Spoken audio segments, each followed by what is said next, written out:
இப்போது புதிய அறிமுகம் ஆச்சி ஹோட்டல் சாம்பார் 50 கிராம் ரூபாய் 20 மட்டுமே. நேஷனல் ஆரோக்கியா எக்ஸ்போ அண்ட் நம்ம சென்னையில மணப்பாக்கத்தில் உள்ள Heartfulness Institute, Babuji Memorial Ashram. January 9 to 12. Click the link below and register. GT Holidays, South India's #1 travel brand. You know you are special when you're with GT Holidays. மார்க்கெட்ல value இல்ல. என்னடா இந்த படத்துல விஜய் நடிச்சிருக்காரு, இதை எடுத்து போட்டா ஓடுமான்னு பல தியேட்டர் ஓனர்கள் என்ன பண்ணிட்டாங்கன்னா, பராசக்திக்கு அதிகமான ஸ்கிரீன்ஸ் வேணும், நீங்க 45 மில்லியனை தாண்டி போயிட்டு இருக்கு, அப்ப ஜனநாயகனை தாண்டி போயிட்டு இருக்கு, அதோட இருந்த ஹைப்போட ரேஷியோ டோட்டலா டவுன். ஆந்திராவில் வெளிவந்த பகவந்த் கேசரி படத்தை அப்படியே சீன் பை சீன் எடுத்து வச்சிருக்காரு வினோத். பிளஸ் டிஸ்ட்ரிபியூட்டர்ஸ் வந்து டீசருக்கு பிறகு எல்லாரும் கொஞ்சம் பேக் அடிச்சிட்டாங்கன்றதான் அர்த்தம். எங்களுக்கு பராசக்திக்கு அதிக ஸ்கிரீன்ஸ் கொடுங்க, ஏற்கனவே ஊழல் குற்றவாளிகள் இவர்களை எல்லாம் நாங்கள் அழைத்து வைத்துக் கொண்டு நாங்கள் ஒரு மாற்றத்தை கொடுப்போம். இது எப்பேற்பட்ட மாற்றமா இருக்கு? தமிழ்நாடு மாநில காங்கிரஸ் கமிட்டியில பிரவீன் சக்கரவர்த்தி யார்? இல்ல, அவரு ட்ரிப்ளிகன்னா விருதுநகர்ல ஒருத்தர் பேசிட்டு இருக்காரு. பேச ஆரம்பிச்சா நிச்சயமா அது வேறு இடத்தை நோக்கி செல்லும். ஏன்னா என்ன மாதிரி ஒரு சாதாரண திமுக காரனால அதை ஏத்துக்க முடியல, அந்த கோபத்தை எங்களால அடக்க முடியல. உண்மையா சொல்றேன், தாராள மனப்பான்மை திமுகவுக்கு இல்லைங்குதான். இந்த இயக்கத்தை அழிப்பேன் ஒழிப்பேன்ங்கிற பட்டியல் சொன்னவங்க எல்லாம் இன்னைக்கு வந்து வைகோவும் கடந்த காலங்களில் சொல்லியிருக்கிறார். அரசியல்ல மிகப்பெரிய சக்தியாக விஜய் உருவெடுத்து விட்டாருன்னு பிரவீன் சக்கரவர்த்தி சொன்னா, ஏன் தமிழ்நாடு காங்கிரஸ்ல அப்படி ஒரு தலைவரை உங்களால உருவாக்க முடியல? ஏன் பிரவீன் சக்கரவர்த்தி அந்த இடத்துக்கு வரல? நக்கீரன் நேர்களுக்கு வணக்கம். நம்முடன் இணைந்திருக்கும் சிறப்பு விருந்தினர் திமுகவின் திரு விக்கி. வணக்கம். வணக்கம். உங்க தொகுதி தான் பிரவீன் சக்கரவர்த்தி. இன்னைக்கு திமுக காங்கிரஸ் கூட்டணிக்கு இடையில ஒரு பிரச்சனை வந்திருக்குன்னா அது காரணமே இவர் தான். இன்னைக்கு மறுபடியும் என்ன சொல்லியிருக்காருன்னா, ஒரு பெரிய சக்தியா விஜய் உருவாயிட்டாரு தமிழக அரசியல்ல அப்படிங்கிறாரு. திமுக வேடிக்கை பார்க்கிறதா அல்லது விஜயை பார்த்து அஞ்சுகிறதாங்கிற கேள்வி எழுது. இல்லை, பிரவீன் சக்கரவர்த்தி மயிலாடுதுறை தொகுதிக்கு, நாடாளுமன்ற தொகுதிக்கு முயற்சித்த ஒரு நபர் காங்கிரஸ் தரப்பிலிருந்து. எங்கள் தொகுதியில் இன்னைக்கு போட்டியிட்டு வெற்றி பெற்றிருக்கவங்க சுதா அவர்கள். அதனால் மயிலாடுதுறை தொகுதியில் எதிர்பார்த்தாரு, அதை வந்து கிடைக்காம போயிடுச்சு. அது வந்து திமுக தான் காரணம் அப்படிங்கிற ஒரு எண்ணம் அவர் மனசில் இருக்குது. அந்த வன்மத்தோட வெளிப்பாடு தான் இந்த பேச்சுக்கள் எல்லாம் அப்படின்றத நாங்கள் பார்க்குறோம். இன்றைய வரைக்கும் திமுகவை பொறுத்த வரைக்கும் தேசிய தலைமையும் எங்களது மாநில தலைமையும் தெளிவாக இருக்குது. ராகுல் காந்தி அவர்களோடு எங்களது தலைவருடைய நட்பு அப்படிங்கிறது மிகவும் நெருக்கமானது. எதுவாக இருந்தாலும் தலைமை பேசட்டும். இங்கே இருக்கிற நபர்களுக்கான கருத்துக்கள் ஒருத்தவங்களும் ஒரு கருத்தை இன்னைக்கு வெளிப்படுத்துறாங்க. அதில் ஆரம்பத்திலேருந்தே பிரவீன் சக்கரவர்த்தி பல விஷயங்களை பேசுகிறார். அவர் யார்? Is nobody. திமுகவை பொறுத்த வரைக்கும் பிரவீன் ராகுலுக்கு ரொம்ப நெருக்கமான நபர்னு சொல்றாங்க. அது இருக்கட்டும், கட்சியில் என்ன? தமிழ்நாடு மாநில காங்கிரஸ் கமிட்டியில பிரவீன் சக்கரவர்த்தி யார்? இந்த கேள்வி இருக்குல்ல. அப்ப இஸ் நோபடி. தமிழ்நாட்டை பொறுத்த வரைக்கும் பிரவீன் சக்கரவர்த்தி இஸ் நோபடி. அவருடைய பேச்சுக்கள் யாரோட பேச்சுக்கள்னா, அவர் எங்கிருந்து வந்திருக்கிறார் அப்படின்னே தெரியுது.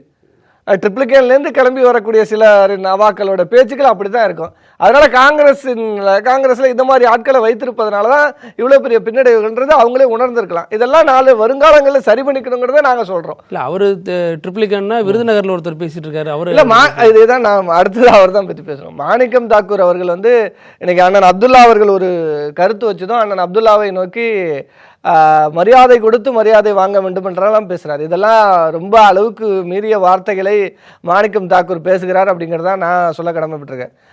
அண்ணன் அப்துல்லாவை பற்றி பேசுகிற தகுதி எப்படி இவருக்கு வந்தது?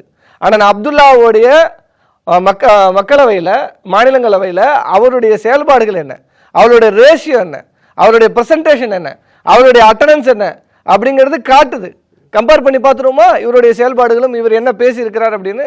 அதனால ஒரு விமர்சனத்தை வைக்கிறார்னா அந்த விமர்சனத்துக்கான பதில் கொடுக்கணும், அவ்வளவுதான். இல்லை, அவர் பாஜகவுக்கு எதிராக தான் எப்போவுமே இருப்போம், ஆர்எஸ்க்கு எதிராக இருப்போம் அப்படின்னு சொல்லிட்டு என்ன ஆசைப்பட்டுட்டோம்? கட்சிக்காரங்க அதிக தொகுதி கேட்குறாங்க, கொஞ்சம் அதிகாரத்தில் பங்கு கேட்குறாங்க, அவ்வளோதானே. அப்படி இப்போ எல்லாருக்கும் ஆசை இருக்கும். நான் என்ன சொல்றேன்னா, மாணிக்கம் தாக்கூருக்கு அதிகாரத்தில் பலம் வேண்டும், தொகுதிகள் கூட வேண்டும். அதே பிரவீன் சக்கரவர்த்திக்கு தொகுதிகள் கூட வேண்டும், ஆட்சி அதிகாரத்தில் பங்கு வேண்டும் அப்படின்னு ஆசை இருக்கும். இப்போ எனக்கு மயிலாடுதுறை விக்கி ஆகிய நான் என்ன சொல்லுவேன், போன முறை மயிலாடுதுறை நாடாளுமன்ற தொகுதியில் எங்கள் ராமலிங்கன் தான் போட்டிட்டார் திமுக சார்பாக, வெற்றி பெற்றவர்.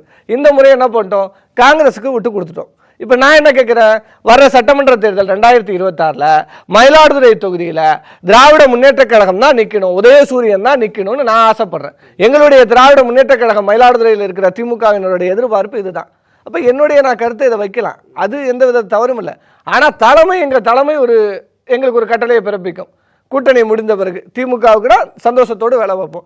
அதே போல கூட்டணி கட்சி காங்கிரஸுக்கு தான் மீண்டும் கொடுக்குறாங்கன்னா, 2011 வேலை பார்த்தோம், காங்கிரஸுக்கு 2021 வேலை பார்த்தோம், 2026 வேலை பார்க்கறதுக்கு நாங்கள் தயார். ஆனால் நாங்கள் தலைமைக்கு கட்டுப்பட்டு இருக்கிறோம்.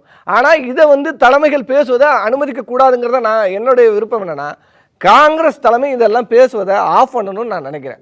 ஏன்னா இன்னைக்கு இவங்க பேசிட்டு போயிடலாம், நாளைக்கு திமுக தரப்புல இருந்து பேச ஆரம்பிச்சா நிச்சயமா அது வேறு இடத்தை நோக்கி செல்லும். அதை வேணாம் என்று எங்களது தலைமை விரும்புகிறது. அதனால எங்களுக்கு ஒரு கட்டுப்பாடுகள் விதித்திருக்கு. அங்கதான் கேட்கறாங்க 2019 எஃகு கோட்டை மாதிரியான ஒரு கூட்டணி இது அப்படின்னு சொல்லிட்டு வந்த நேரத்தில் இப்போ திமுக கூட்டணியில் காங்கிரஸ் இந்த மாதிரியான ஒரு சலசலப்பை ஏற்படுத்துதுன்னா திமுக அமைதியாவே இருக்குது அப்படின்னா விஜய் நோக்கி காங்கிரஸ் போயிடுமோங்கிற பயம் திமுகவுக்கு இருக்கு அப்படிங்கிறாங்க. இது எப்படி இருக்குன்னா பிராக்டிக்கலா பாருங்களேன், மாணிக்கம் தாக்கூர் எத்தனை ஓட்டில் ஜெயிச்சார்? விருதுநகர் நாடாளுமன்ற தொகுதியில் விஜயபிரபாரன்ட்ட 4200 வாக்குகளில் ஜெயிக்கிறார். ஆனால் தமிழ்நாடு முழுவதும் 39 தொகுதிகளை கம்பேர் பண்ணுங்க. இந்த 40 இவர் தொகுதியை விட்டுட்டு பாக்கி 39 தொகுதியிலும் 2 லட்சம் வாக்கு, 3 லட்சம் வாக்கு, 1.5 லட்சம் வாக்குகள் வித்தியாசத்தில் எல்லா நாடாளுமன்ற உறுப்பினர்களும் வெற்றி பெறும் போது இவர் வெறும் 4200 வாக்குல தான் வெற்றி பெறார். அப்போ அன்னைக்கு காங்கிரஸ் கட்சியோட பூத் ஏஜெண்ட் எவ்வளோ பேர் சொல்ல முடியுமா? தமிழ்நாட்டில் ஒரு மிகப்பெரிய கட்சியாக இன்னைக்கு இருப்பது திராவிட முன்னேற்ற கழகம். இன்னைக்கு எங்களுடைய கட்டமைப்பும் காங்கிரஸோட கட்டமைப்பும் ஒன்றா? அதெல்லாம் நீங்கள் பார்க்கணும். நீங்கள் பீகாரில் எத்தனை சீட்டு 60க்கும் மேற்பட்ட இடங்களை வாங்கி போட்டிட்டீங்க, அங்கே என்ன ஆச்சு? இல்லை, சிறுபான்மையினுடைய வாக்குகள் காங்கிரஸ்க்கு இருக்குங்கிறதான கலாதார்த்தமாக இருக்குது, அதனால தான் அவங்க சொல்கிறாங்க. இப்போ இவங்க என்ன சொல்கிறாங்கன்னா, காங்கிரஸ் இருந்தால்தான் அந்த கூட்டணிக்கு சிறுபான்மையினர் வாக்களிப்பார்கள் அப்படிங்கிற ஒரு தோற்றத்தை, ஒரு மாயத்தை யார் கட்டமைக்கிறா? மாணிக்கம் தாக்கூர், பிரவீன் சக்கரவர்த்தி போன்றவர்கள் கட்டமைக்கிறாங்க. அது அப்படி கிடையாது. காங்கிரஸ் இருப்பதனால தான் சிறுபான்மையினர் திமுகவுக்கு வாக்களிக்கிறாங்கலாம் சொல்லவே முடியாது.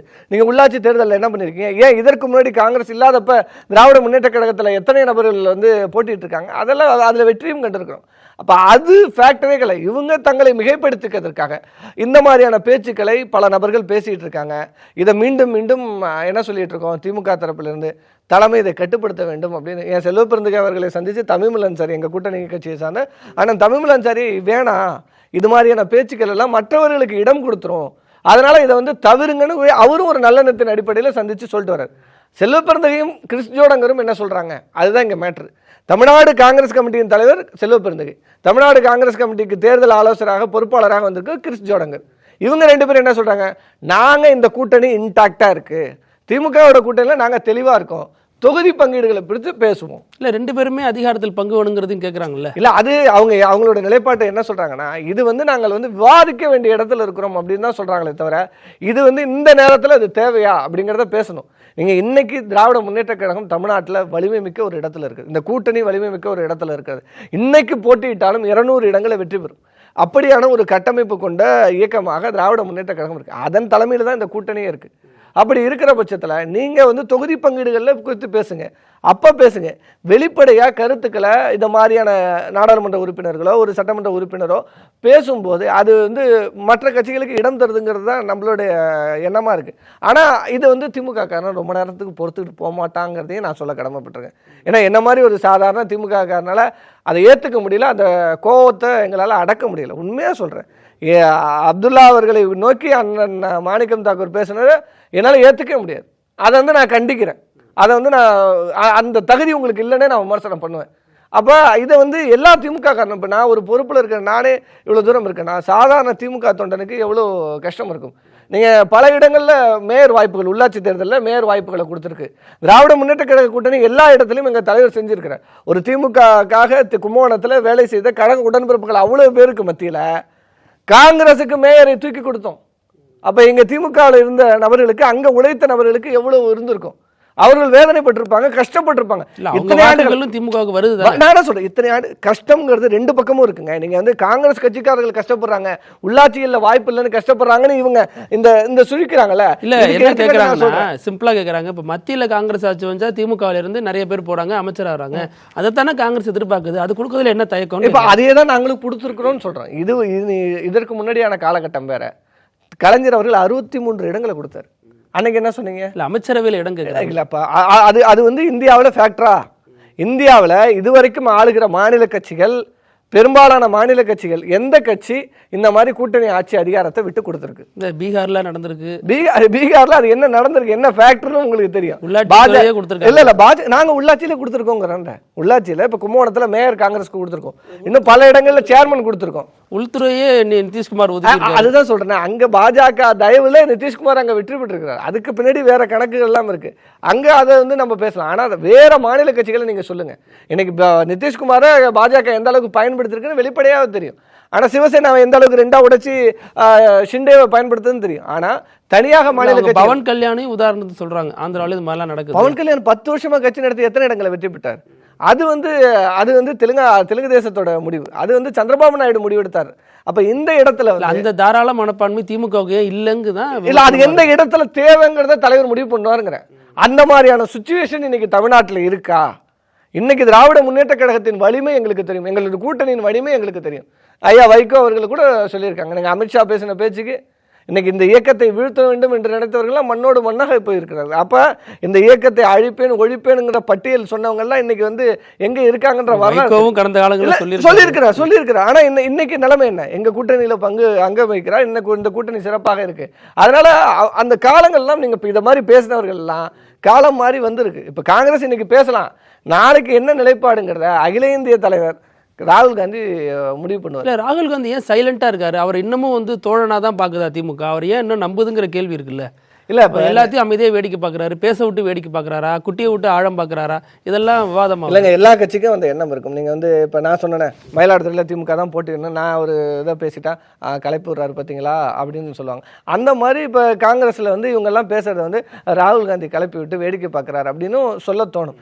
ஆனா ஒரு தேசிய தலைமை எடுத்தேன் கவுத்தேன் அப்படிங்கிற ஒரு முடிவை வந்து அறிவிக்க மாட்டாங்க. அதில் செல்வ பிறந்தகையே சொல்லிட்டாரு, இது கூட்டணி சம்பந்தமாக இன்னும் எதையும் எந்த கருத்துக்களும் யாரும் பேசக்கூடாது. கிறிஸ் ஜோடங்கர் வந்தவரும் சந்தித்த பிறகு இப்போ செய்தியாளர்களை சந்தித்த பிறகு யாரும் கருத்தை சொல்லாதீங்கன்னு சொல்லியும் இப்போ மாணிக்கம் தாக்கூர் பேசியிருக்கிறாரு, பிரவீன் சக்கரவர்த்தி பேசியிருக்காரு. ஏன்னா அவங்க சொல்லியும் இவங்க ரெண்டு பேரும் இப்போ பேசியிருக்காங்க.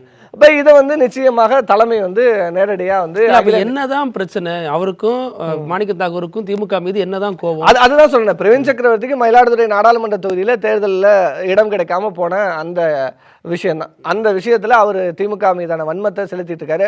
நேரடியாக போய் விஜயை சந்திச்சாரு. விஜயை சந்தித்து நாங்கள் இட்லி பொங்கல் கூட சாப்பிட்டு வந்திருப்போம்லாம் பேசிட்டு இருந்தார்.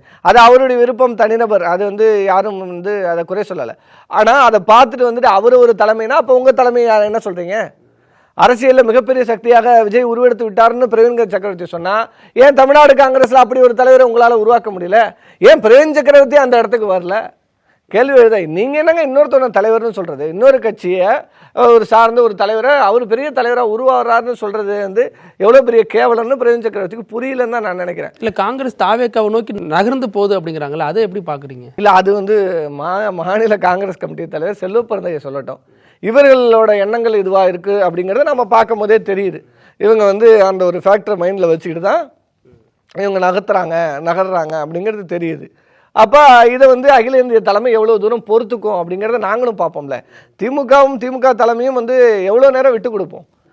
எங்கள் பொறுமைக்கும் ஒரு எல்லை உண்டு. அதான் நான் சொல்லிட்டேன். எங்களது இப்போ நான் பேசுகிறேன்னா நான் என்னுடைய கட்சியின் கருத்தாக நான் சில விஷயங்களை பேசுகிறேன். எங்களுடைய தலைமை அது மாதிரி சில விஷயங்களை முடிவெடுக்க முடியல. எவ்வளவு காலம் இதை பொறுத்து கொள்வோம் அப்படிங்கிற ஒரு விஷயம் இருக்கும். அப்போ நேரடியாக அகில இந்திய தலைமையிட்ட அடுத்த முறை நிச்சயமாக இதற்கு பிறகும் இதெல்லாம் தொடர்ந்தால் நிச்சயமாக எங்களது தமிழ்நாடு தலைவர்கள் நேரடியாக அகில இந்திய தலைமையோடு பேச வேண்டிய கட்டாயம் ஏற்படும். அதற்கு பிறகு இதெல்லாம் அடங்கி போகும் நான் நினைக்கிறேன். இப்போ இது வரைக்கும் விஜய் வந்து பாஜகவோட பி டீம்ங்கிற விமர்சனம் திமுகவும் சொல்லும், மற்ற கட்சிகளும் விமர்சிச்சுட்டு வந்தாங்க. இப்போ விஜயை பாஜகவே நெருக்குது, இந்த படத்துக்கு இன்னும் தணிக்கை சான்றிதழ் தரல, சிபிஐ சம்மன் அனுப்பியிருக்கு, இதெல்லாம் எப்படி பார்க்குறீங்க? இப்போ இதில் வந்து சரியான ஒரு கேம் நடந்துட்டு இருக்கு. இப்போ விஜயோட கடைசி படம்னு ஒரு ஹைப்பை கிரியேட் பண்ணாங்க. அப்புறம் ஜனநாயகன் வந்து அரசியலில் பெரிய விஷயங்களை எல்லாம் பேச போகுது, இத்தனை கோடி 1000 கோடி பட்ஜெட் வரப்போகுது, வசூல் வேட்டையாட போகுது, அப்படி இப்படின்னு அதற்கான ஹைப்பை ஆரம்பத்துலேருந்தே கிரியேட் பண்ணிக்கிட்டே வந்தாங்க. கடைசியில் அந்த படத்தோட ட்ரெய்லர் விட்டதும் இது ஒரு கேசரின்னு முடிவு பண்ணிட்டாங்க. ஆந்திராவில் வெளிவந்த பகவந்த் கேசரி படத்தை அப்படியே சீன் பை சீன் எடுத்து வச்சிருக்காரு வினோத் அப்படிங்கிறது வெட்ட வெளிச்சமாக டீசரில் வெளிவந்ததும் அதோட ரேஷியோ குறைஞ்சிச்சு. அதோட இருந்த ஹைப்போட ரேஷியோ டோட்டலாக டவுன். இன்னைக்கு போய் நீங்கள் பாருங்களேன், பிரைமில் இன்னைக்கு பகவந்த் கேசரி எல்லாம் பார்த்துட்டு இருக்காங்க. இத்தனை நாள் அந்த படம் வந்து யாருமே தமிழ் ரீமேக்கை பார்க்கவே இல்லை. இப்போ ஜனநாயகன் ட்ரெய்லரை பார்த்துட்டு வந்துட்டு அத்தனை பேரும் போய் பகவந்த் கேசரியை பார்த்துட்டு இருக்காங்க. ஏன்னா அதோட ஹைப்பு குறைஞ்சிட்டு. ஆனால் பராசக்தி நீங்கள் வந்து ட்ரெய்லர் ரிலீஸ் ஆன பிறகு நீங்கள் 45 மில்லியனை தாண்டி போயிட்டு இருக்கு. அப்போ ஜனநாயகனை தாண்டி போயிட்டு இருக்கு. அப்போ எதிர்பார்ப்புங்கிறது பராசக்திக்கு ஏறிட்டு இங்கே டவுன். ஒரு ஏற்கனவே இருக்கிற ஒரு தெலுங்குல வந்த பாலையா அவர்கள் நடித்த ஒரு படத்தை தான் நடிச்சிருக்காரு விஜய்னு. அந்த டவுன் ஹைப் வந்து பராசக்திக்கு இவ்வளோ நெருக்கடி தராத போது இதுக்கு மட்டும் ஜனநாயகம் மட்டும் எவ்வளோ நெருக்கடி? அதுதான் சொல்றேன், இந்த ஹைப்பை கிரியேட் பண்ணதான். இப்போ சென்சார் போர்டு யார்கிட்ட இருக்கு? மத்திய கட்டுப்பாட்டில் இருக்கு. அதாவது பண்ணுதுன்னு திட்டிட்டு அது யார் அறிவில்லாத நபர்கள் சொல்லலாம். இப்போ அதுக்குமே நம்ம கேஎஸ் அழகிரி சொல்றாரு, ஜனநாயகனுக்கு நீங்க வந்து சென்சார் கொடுக்கலன்னா போராட்டங்களை சந்திக்க வேண்டியிருக்கும், இதெல்லாம் சரியில்லை. அதை பேச வேண்டியது தாவேக்காரன். தப்பி தவறி இவர் நம்ம அழகிரி அண்ணா எதுல இருக்குன்னு தெரியாம பேசிட்டு இருக்காங்க. செங்கோட்டையனை தான் நீங்க பேர் மாத்தி சொல்றீங்க, அழகிரி தான் கேஎஸ் அழகிரியே பேசியிருக்கிறாரு. அப்ப அவங்க நீங்க சொன்ன லிஸ்ட்ல அண்ணனையும் சேர்த்துங்க.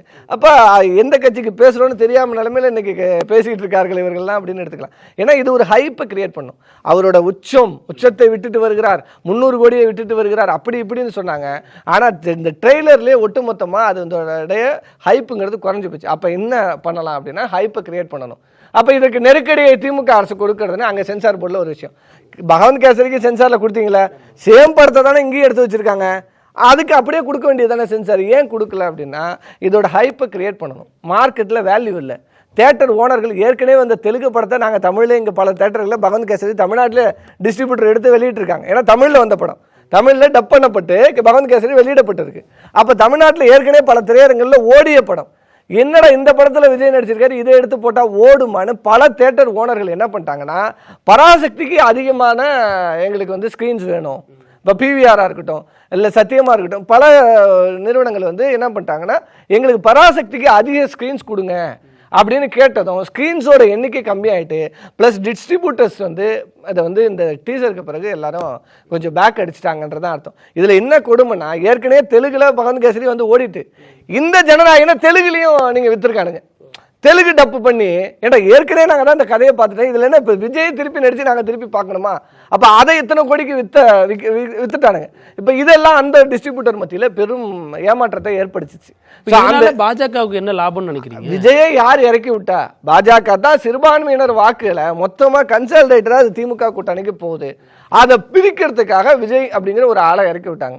அதில் தான் இந்த விஷயம். உடனே சிபிஐ சம்மன். இத்தனை நாளாக சம்மன் கொடுக்காது, நீ இப்பயே சம்மன் கொடுக்குற? நான் கேட்குறேன், இத்தனை நாளாக 3 நபர்களை மட்டுமே அழைத்து விசாரித்து கொண்டிருந்த சிபிஐ இப்போ ஏன் இதை கொடுக்கணும்? கேள்வி எழுதல. அப்புறம் ஏன் இப்போ ஏன் சென்சாரில் நீங்கள் நிறுத்தி வைக்கணும்? அதற்கு இவங்க வழக்காடு மன்றம் போகிறாங்க. ஆனால் கீழே இருக்கிற நம்ம தற்குறிகள் எல்லாம் தமிழ்நாடு அரசு தான் காரணம், யார் கட்டுப்பாட்டில் என்ன இருக்குன்னே தெரியல.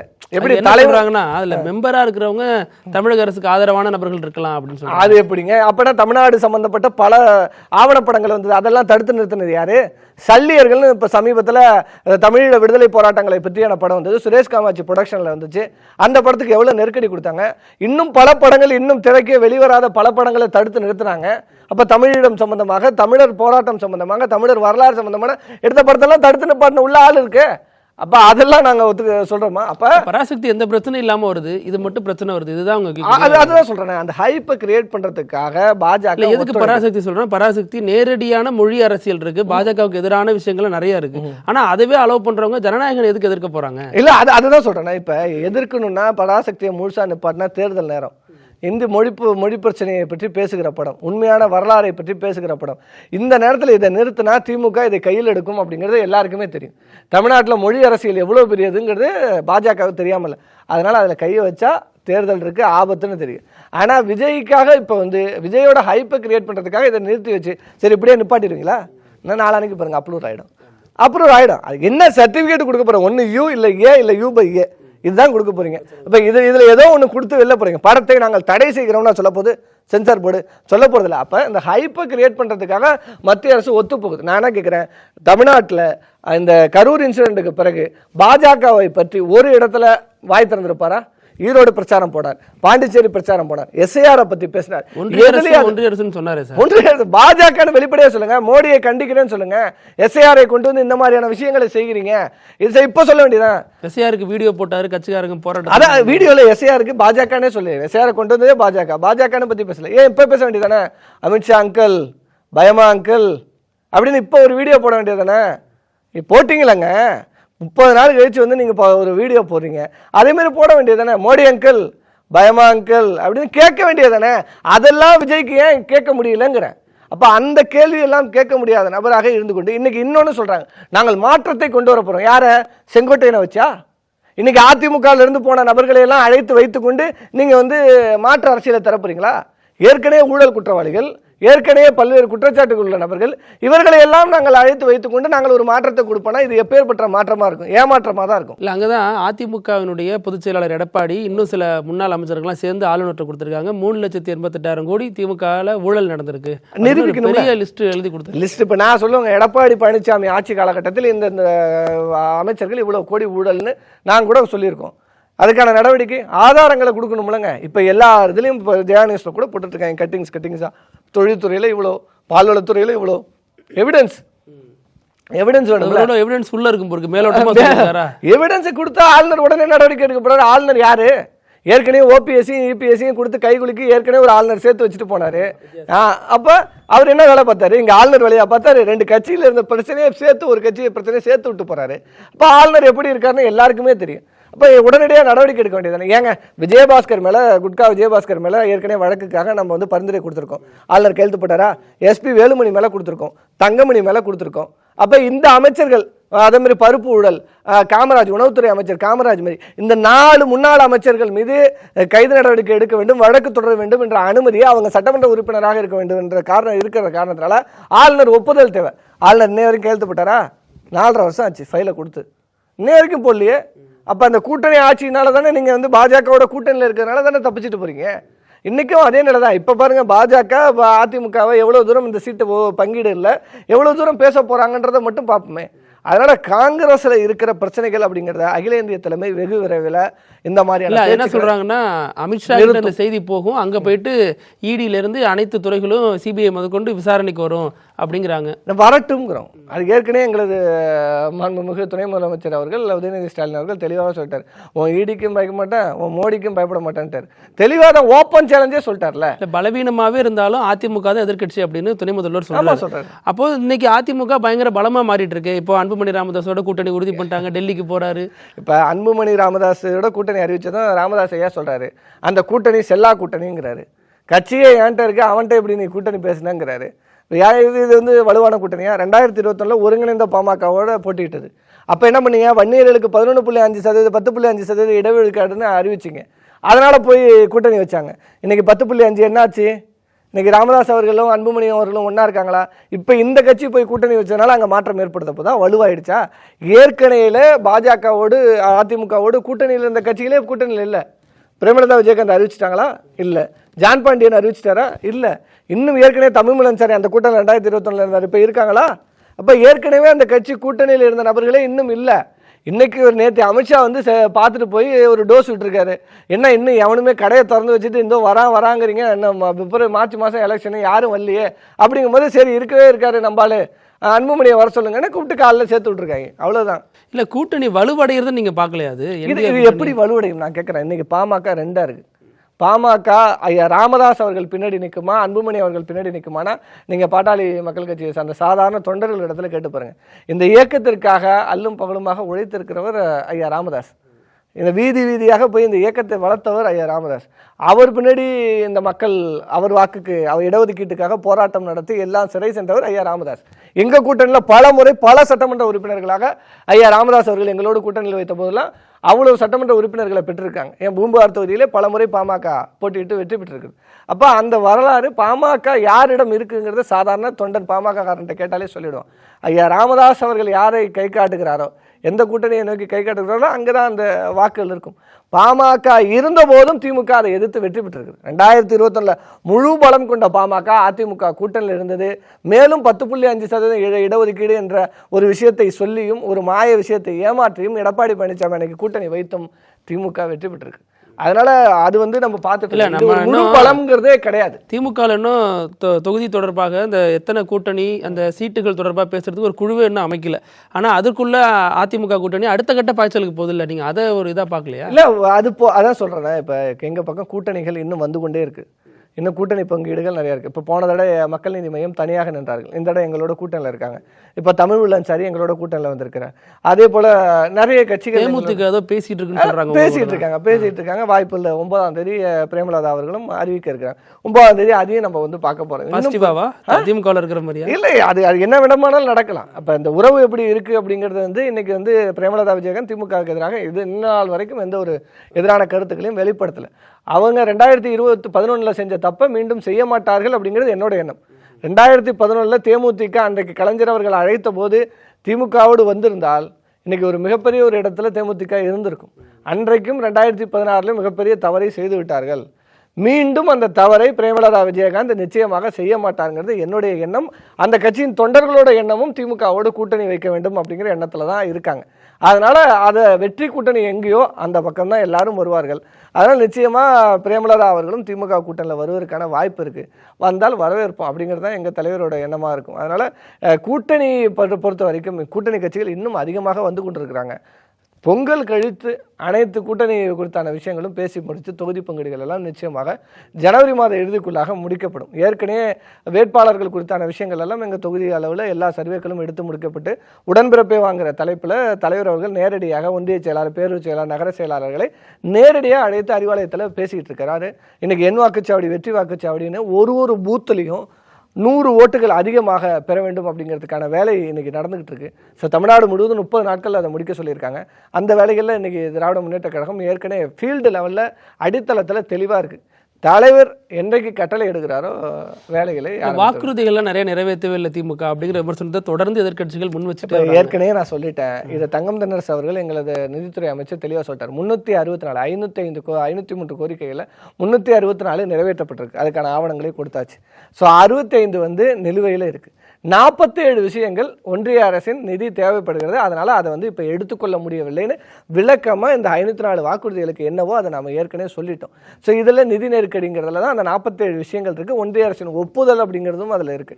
ஸோ இதெல்லாம் காரணம் காட்டி நம்ம சொல்லியிருக்கோம். அப்போ இதெல்லாம் நம்ம செய்யலைன்னா இன்னைக்கு ஜாக்டோ ஜியோ அவ்வளோ பெரிய போராட்டம் 20 ஆண்டுகள் அதிமுக ஆட்சி காலத்தில் ஜெயலலிதா அவர்கள் நிறுத்திய விஷயம் இன்னைக்கு அத்தனை ஆசிரியர்களும் இந்த தமிழக முதல்வருக்கு பார்த்து அவருக்கு இனிப்பு ஊட்டி விட்டு அவ்வளவு சந்தோஷத்தை போராட்டத்தை தொடர்போன்னு தான் சொல்லியிருக்கேன். இல்ல ஜாக்டோஜியை நான் சொல்றேன். அதுல சில அமைப்புகள் இருக்கலாம். இப்ப ஒரு தொழிற்சங்கத்திலும் அதிமுக தரப்பு திமுக தரப்பு இருக்கு. உடனே அதிமுக தரப்பு அதுல வேற ஆரம்பிக்கலாம். அதனால அவங்க அறிவிக்கிறதெல்லாம் இல்லை. இதுல மெஜாரிட்டியான அவர்கள் பயனாளிகளாக இன்னைக்கு இருக்காங்க. 50% கிடைத்திருக்கு. அது மிகப்பெரிய விஷயம். 20 ஆண்டு கோரிக்கையை நிறைவேற்றி கொடுத்திருக்கிறார். அதே மாதிரி செவிலியர்கள் போராட்டம் நடந்தது. உடனடியாக கூப்பிட்டு 1000 நபர்கள் அது முதற்கட்டமாக அவர்களுக்கு வேலை வாய்ப்பை உறுதி கொடுத்திருக்காங்க. இப்ப தூய்மை பணியாளர்கள் பிரச்சனையிலும் பேச்சுவார்த்தை நடந்துட்டு இருக்கு. அந்த தனியார் நிறுவனத்தோடு பேச்சுவார்த்தையும் சேர்ந்து நடந்துட்டு இருக்காங்க. விரைவில் தேர்தலுக்கு முன்னாடியாக தூய்மை பணியாளர்கள் பிரச்சனையும் முடிச்சு வைக்கப்படும். இப்போ பொங்கலுக்கு 3000 ரூபாய் அனைத்து குடும்ப அரிசி அட்டைதாரர்களுக்கும் வழங்கியிருக்காங்க. அப்ப எல்லா விஷயங்களும் இன்னைக்கு சரியா போயிட்டு இருக்கு. இந்த அரசு இன்னைக்கு தமிழக முதல்வர் அறிவித்த திட்டங்கள் செல்லாத ஒரு குடும்பம் கூட கிடையாது. நீங்கள் இலவச பேருந்து பயணம் அனுபவிக்கிறாங்க, மகளிர் உரிமை தொகையில் அனுபவிக்கிறாங்க, இல்லை புதுமை பெண் தமிழ் புதல்வன் திட்டம், ஏதோ ஒரு திட்டம், இன்னொன்று தாய்மானவர் திட்டம், வீடு தேடி இன்னைக்கு ரேஷன் பொருட்கள் 60 வயசுக்கு மேற்பட்டவங்களுக்கு எல்லாம் வந்துட்டு இருக்கு. இதெல்லாம் ஃபீல்டில் இருக்கு. நான் என்ன சொல்றேன், நீங்கள் தெருவில் திமுக காரன் இறங்கினாலே அந்த தெருவில் அந்த ஒரு வீடு கூட பயனடையாத ஒரு வீடு கூட இருக்காது. அதனால வெகுவான வரவேற்பு இருக்கு. இந்த திட்டங்களை முன் வச்சிருக்கோம். 10 ஆண்டுகள் அதிமுக ஆட்சியில் இருந்தது. இந்த திட்டங்கள் என்ன வச்சோன்னு தெரியாம போன ஆண்டு தேர்தலை செஞ்சுட்டாங்க 2021. ஆனா இன்னைக்கு நாங்கள் இதெல்லாம் செய்திருக்கிறோம். ஆனா இன்னும் எங்களுக்கு ஒரு வாய்ப்பு கொடுத்தால் இதை தாண்டி மேல செய்வோம் அப்படிங்கிற விஷயத்தையும் சொல்லிட்டு இருக்கோம். அதனால மக்கள் எங்கள் பக்கம் தெளிவாக இருக்கிறாங்க. தேர்தல் களத்துக்காக வெயிட்டிங். தேர்தல் தேதி அறிவிச்சா 200 தொகுதிகளை இந்த முறை நிச்சயமாக திராவிட முன்னேற்ற கழக கூட்டணி வெல்லும். இந்த சலசலப்புகளுக்கெல்லாம் ஓரிரு நாட்கள்ல எங்கள் தலைமை நிச்சயமாக முடிவு கட்டும். ரொம்ப நன்றி சார். நிறைய கேள்விகள் எல்லாத்துக்கும் நிதானமாகவும் ஆழமாகவும் பதில் கொடுத்தீங்க. கருத்துக்கும் நேரத்துக்கும் ரொம்ப நன்றி. நன்றி. நக்கீரன் டிவிக்கு சப்ஸ்கிரைப் செய்யுங்கள். உங்கள் ஆதரவே எங்கள் பலம். ஆசிரியர்களுக்கு நண்பனாகவும் மாணவர்களுக்கு ஆசானாகவும் திகழும் தேர்வு வழிகாட்டி. ஒவ்வொரு பாடத்திற்கும் அனுபவமிக்க ஆசிரியர்களின் துல்லியமான தெளிவான விடைகள். CNC இருக்கு, தேர்வு பயம் எதற்கு? இது தீரன் பப்ளிஷிங் ஹவுஸ் விற்பனை வெளியீடு.